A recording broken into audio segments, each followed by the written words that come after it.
सुतल रहली बबैया घरवा सपनवा देखली हो।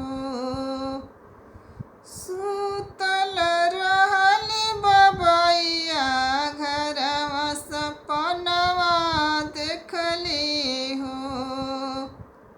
सपने में देखत रहली पिया मोर लड़िका हो। सपने में देखत रहली पिया मोर लड़िका हो।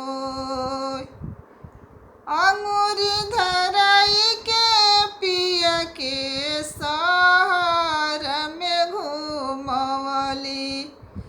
अंगूरी धराई के पिया के शहर में घुमवली।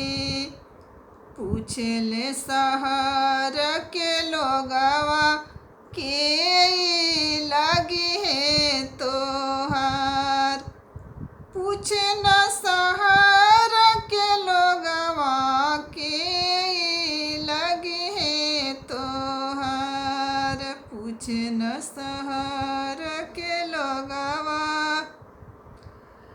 सासू जी के बेटा लगी है ननद जी के भाई। सासू जी के बेटा लगी है ननद जी के हो भाई।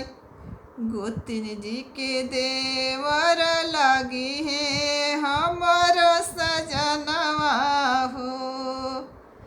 गोतिन जी के देवर लगी है हमरो सजनवा हो। गोतिन जी के देवर लगी है हमरो सजनवा हो।